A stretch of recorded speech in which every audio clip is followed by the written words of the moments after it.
giving you useful and practical tips to help you make more money selling travel. This is the Art of Selling Travel podcast, and here to guide you through it all, your host, Glenda Beagle. Welcome back. It is the Art of Selling Travel podcast. My name is Glenda, and I am your host. I can't wait to dive deep into this topic with you all about luxury versus discount and why the discount is not easier. In fact, it's probably harder.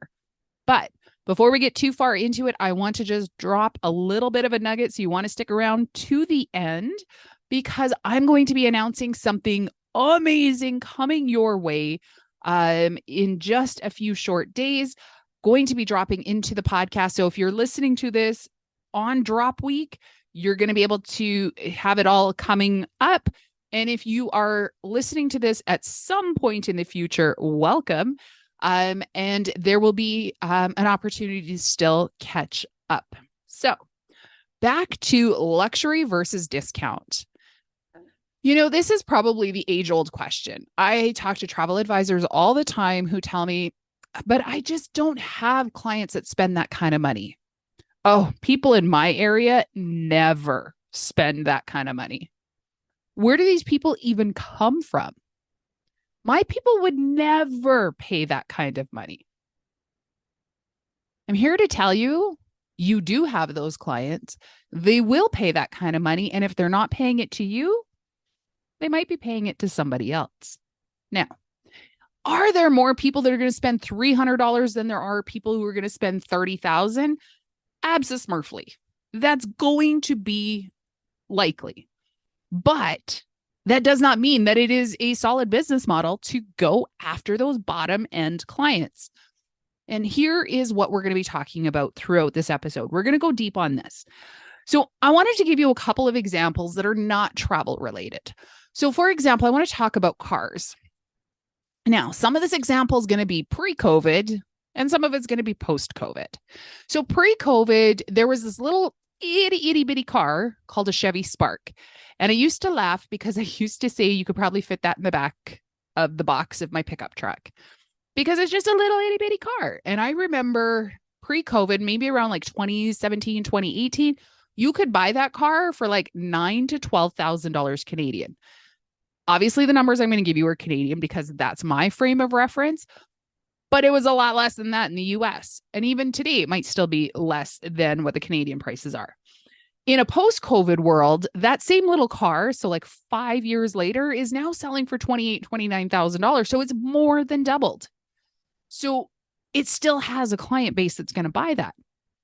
But that same company that was selling the Chevy Spark also sells the Chevy Tahoe. And the sister to the Chevy Tahoe is the GMC Yukon. And I want to talk about the Yukon because that's what we have in our family and we drive a fair bit. Now, when you have somebody who's looking at the Chevy Spark, they probably have their list of reasons. They're probably looking for something super cheap on fuel because when the car is that little and that small and that light, probably doesn't take a lot of fuel to move it around. But when you have somebody who's looking for a Chevy Yukon, especially the Yukon XL, not that that's what we have, but Chevy Yukon XL with a Denali, we're going from, say, a $28,000 vehicle to like $110,000, $120,000 vehicle. You know, crazy spread, same company, different cars. So when we go back to the travel, same industry, different clients, because the clients that own a Chevy Spark are probably not going to be the same ones that own the big Chevy Yukons.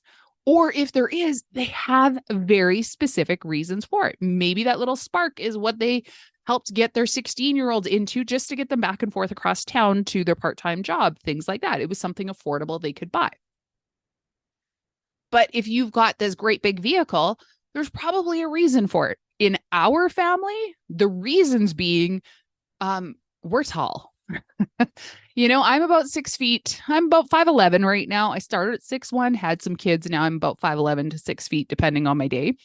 But my youngest is 6'9". We do not fold into a little Chevy Spark. We could try, but I don't think it's going to happen.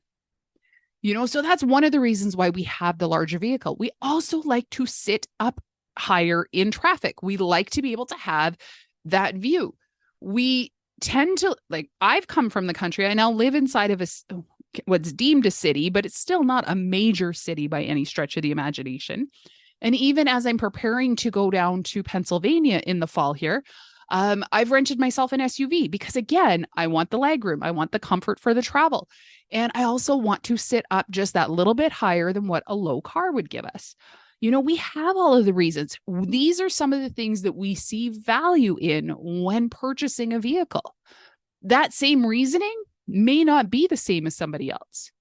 A really good friend of mine is like 5 feet tall.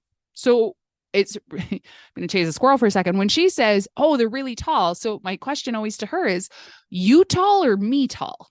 Because I don't even consider myself tall anymore now that my son is 6'9". My other one's 6'4". So I actually consider myself to be on the shorter side now. And so it's always, what is that context? What is that framework that goes around it?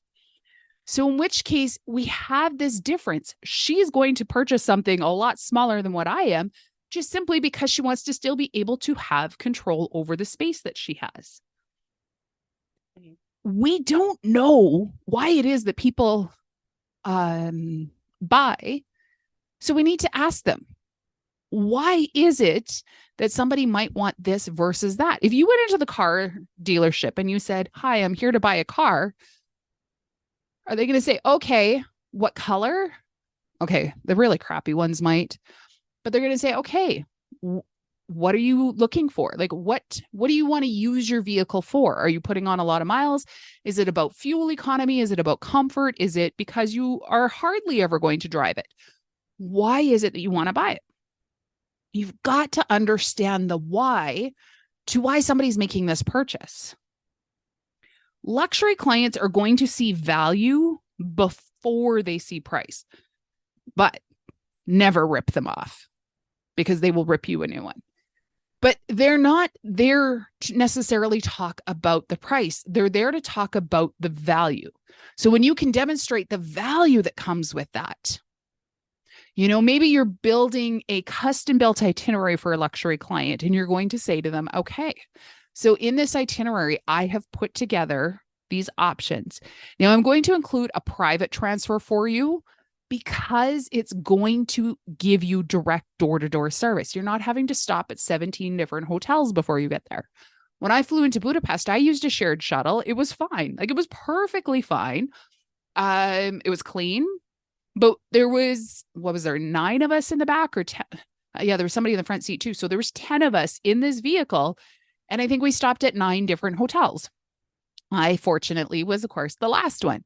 So I got a really great tour of the city of Budapest. But the thing is that transfer took so much longer than it needed to. Your luxury client sees value in point to point, direct. They want to get there as fast as possible. They don't want to waste their time on downtime. So in which case, to be able to say to them, okay, so we're going to go ahead, set you up with this because it's going to get you there so much faster. It's going to have somebody standing outside of arrivals with your name on a sign, so you don't have to look around. When you've flown all night, you don't want to have to look around. You want to have somebody right there who's going to meet you, and off you go. They're willing to pay for the ease. They see value in that. Now, they also understand those perks come with a different price tag. So when you have clients that just want to get the cheapest deal, you might win their business once. You might even win it 2 times, 3 times. But I am almost certain that you are going to regret it every single time. Because they're going to be the type that come back and say, okay, but I found this transfer. It's $4 less. I want you to cancel the other one and give me this one instead. Okay, you did that? Perfect. Oh, this one's $7 less. Can you cancel that one and do this one? And you're going to find yourself saying, okay, if you're going to do this all yourself, then why aren't you just doing it? And instead, they're going to micromanage every single step of the process because they're not loyal to you, your expertise, and your authority. They're loyal to getting the cheapest price possible. When you have clients that travel in luxury or clients that just simply appreciate the value, they're going to be happier because they're not going to be looking at every single thing it costs them all the way along. They're going to be there to have a much better experience. They're not going to be crammed up inside those seats.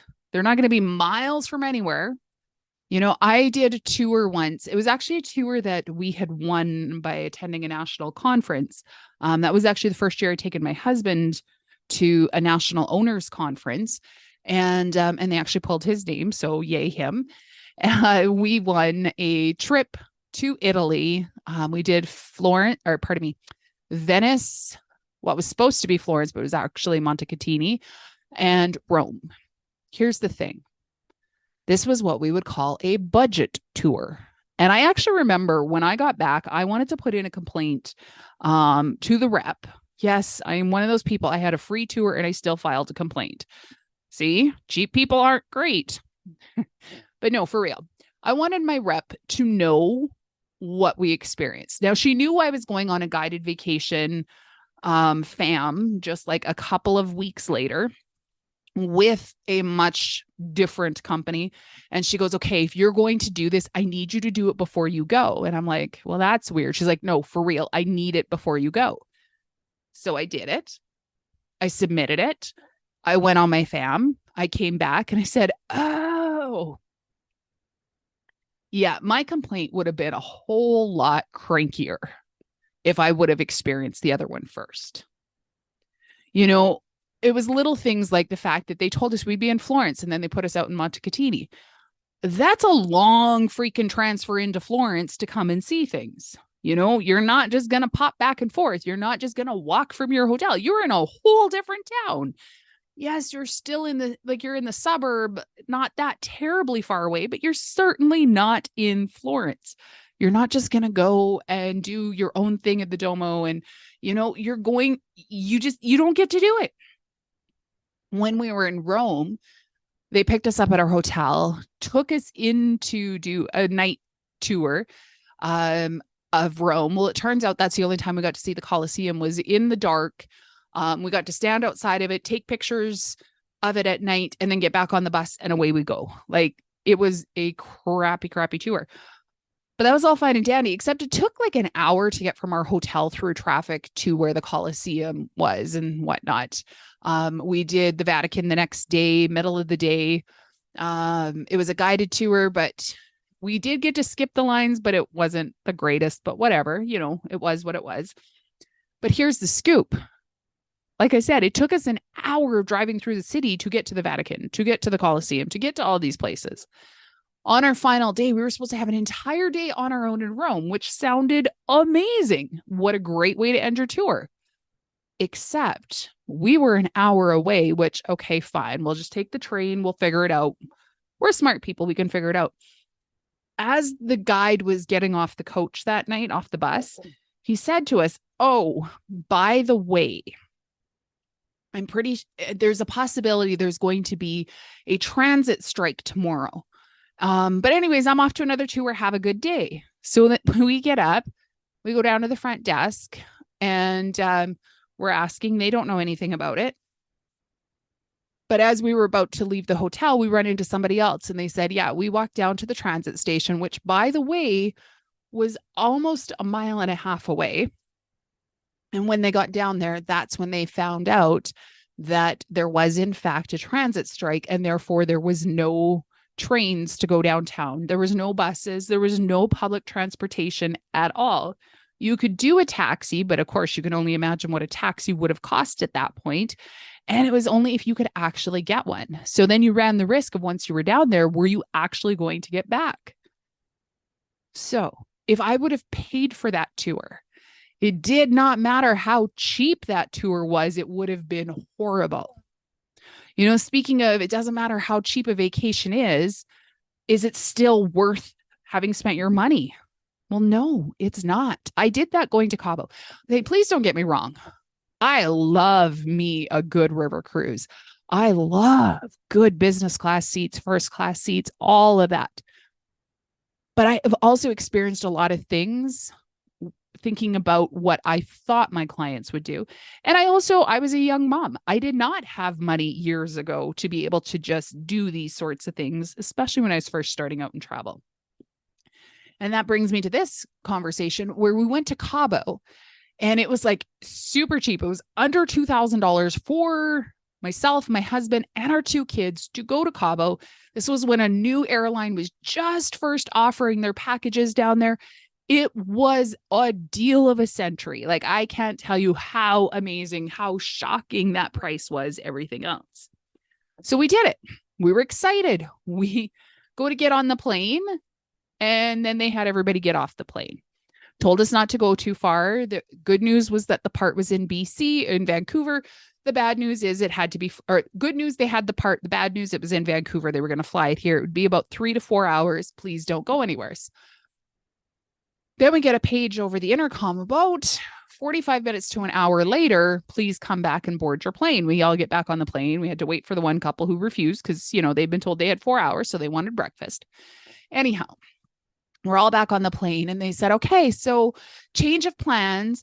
We've actually decided we're going to fly the part from Vancouver down to Cabo, and then we'll fix the plane in Cabo. And I remember saying to the flight attendant, excuse me, I'm willing to wait. Like, if it was a bad enough part that you've got to fly one in and you wanted us all off the plane, how about we just hang out here and fix the plane? So that was our first start. Then when we're taking the shuttle down to the hotel, the lights on the dash of the bus there start lighting up, and it starts making noises, everything else. And the guy's like knocking on his dash. He's flicking at it. He's just doing it. And then finally he just takes his clipboard and lays it across and spreads out his paper so it at least blocks all the lights that are now flashing and everything else. And that was kind of our introduction to it. And I would have to say those were probably some of the highlights, because once we got to the hotel, it went even further downhill. But here's the thing. I remember sitting in my hotel room and just crying and saying to my husband, I'm so sorry. If I had the money, honey, I would get us out of here, but I can't afford to get us out of here. I can't afford to fly us home. And, it was from that moment, and I bet you that was close to 15 years ago now, that I said I would never, ever, ever make decisions solely on price. And from that moment on, I've never allowed my clients to make decisions on price. We always went after what is going to provide them the best value, what's going to provide them the best experience, and everything else. You're going to have clients that are going to come in and they just want price and price and price and price and price. And guess what? The lowest price gets you the most complaints. And it does not matter that they're the ones that said, yes, that sounds like a good deal. Man, I hate the word deal. It's a good deal. Let's go ahead and book it. And you can even say, but just so you know, it's not a great property. It's okay. It's okay. It's a good deal. We're going to do it. They are so excited by their deal. And then when everything is not what they thought it was, who do you think they blame? They don't blame their cheap butts. They blame you. Discount clients are only loyal to the discount. They're going to micromanage you from start to finish. They're going to second guess you. They're going to keep asking, do you got a better deal? Do you got a better deal? Is there something else out there? TripAdvisor alone is a hotbed of people who got deals and thinking that they're owed more. That's why you have 5-star hotels that have 3-star ratings, 4-star ratings, because people got it as a cheap deal and got there, and it didn't meet every expectation that they thought it should have. They thought because they got a 5-star at a 3-star price, they were promised a 7-star hotel.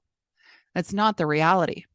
I see that a lot when you have a new, especially like in the all-inclusive world. I remember, what was it? Hard Rock Riviera Maya. It had previously been Palace Resorts, and then Hard Rock came in and took it over. Well, that's a very large resort. It's very spread out. So they had the ability to open kind of one wing at a time and one section of rooms at a time. So then the restaurants weren't quite all up and running, and this wasn't quite all up and running. But I remember when they did that, the pricing on it was redonkulous. Like, I can't get over what people were getting for pricing. It was absolutely crazy. Now, I went on a Colin Cowie wedding fam a couple of months later.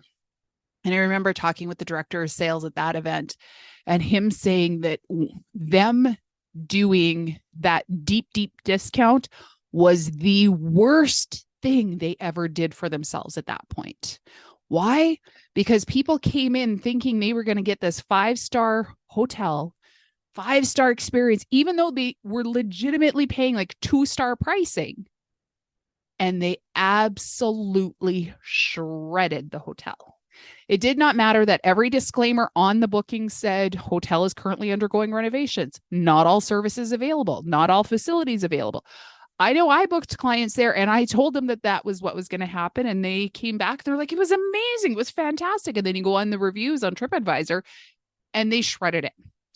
We paid all this money and we didn't get this. We paid all that and didn't get this. You know, when you're dealing in the discount world, they have this sense of entitlement that I just don't understand. A lot of times people feel like the luxury clients are going to be the entitled. The true luxury clients, they really aren't. I would actually say those that can truly afford it without blinking, who understand value, is the ultimate sweet spot in travel. The ones that are kind of hitting above their weight, and it does not matter what stage that they're at, they're the ones that tend to have the most highest expectations.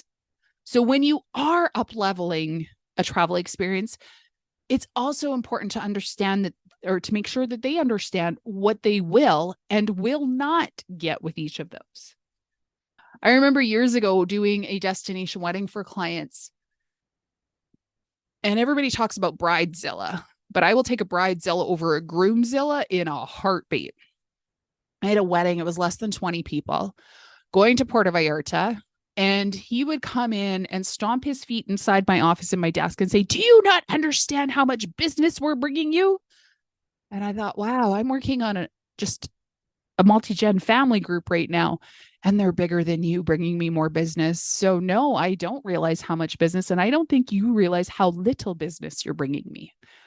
But they then went through this process where they wanted the hotel to provide them with Australian wine as part of their all-inclusive. Well, dude, you're in Mexico. They're not going to bring in Australian wine, not on that budget. And then they wanted the hotel to change out all of the plates. They wanted to have authentic Mexican terracotta pottery plates, and they wanted examples sent. And then they wanted traditional Mexican flowers, and they would like them to find, can't remember if it was 5 or 7 paper flower artists who would do up designs. Then the hotel could submit them and they would vote, and then they would decide, and then they would let the hotel know who was going to be allowed to do this for them. And they came in completely livid that 1, they would have to pay for Australian wine, 2, that they would have to pay for different place settings, and 3, that the hotel told them basically to pound sand about doing all these paper flowers. And when it was done, you know, they didn't get married at that hotel. And I'm not entirely sure if it was their choice or if it was the hotel's choice. All I know is the wedding got moved. But the thing is that they were so convinced that they were such a big deal that while I was working at the same time on a wedding of nearly 200 people, it was so funny to see the difference, because that wedding of nearly 200 people came back and told me how amazing the hotel was, how they couldn't do enough to take care of them, how everything they did was all about how to improve their experience, how to make it better, how they could do this, that, the other, and how absolutely special the bride and groom felt. It was quite a difference from that group to the less than 20 people group. But ultimately, here's the thing. When you're working on travel, The clients you're currently working with, when you're trying to find referrals, they're going to refer people just like them. So when you're building your travel business, you need to decide, are the people I'm currently working with, would it make my business better if we multiplied them? If I was to get 10 of this client that I'm working with right now, would that be a good thing or would that be a bad thing? Which one's going to be better for my business ultimately? Because if all you're doing is bringing in discount, micromanaging, it feels so heavy even to talk about having somebody whose entire business or entire concept is that they're going to micromanage everything you say. The other thing to keep in mind about discounts is that discounts come with a lower commission rate. So let's say you do they're not just a lower commission rate, they're also a lower price. So let's say it's $1,000 at 8%. That's an $80 commission. You're really not going to do anything more on a luxury client than what you're going to do for a micromanaging discount client. So you can do $1,000 at 8% to give you $80, or you can do $5,000 at 18% for $900 per client. So if it's a matter of which client you want to work with, do you want to work for $80 or do you want to work for $900? Final thought I want to leave you with is, let's say you were planning a major special event. You've got the option of going to the local grocery store and getting a cake. They have a sheet cake there. Or you can go to the bakery and you can get one done by somebody who that is their entire world. You could get a beautiful gourmet designer cake. And a lot of people will say, but the grocery store cake's cheaper. And sure, it is. But you're going to be talking about a difference in quality of product. You're going to be talking about a difference of quality of everything about it. You know, did they use butter? Did they use margarine? Did they use this or did they use that? Are they using things that are going to make it shelf stable so that that cake doesn't rot for 3 weeks? Or are they using the freshest of ingredients? Is it mass produced out of a machine and that's why it's the way it is? Or is it custom designed just for you? So yeah, that grocery store cake is going to be cheaper, but you know what else they sell in the grocery store? They sell cake mixes.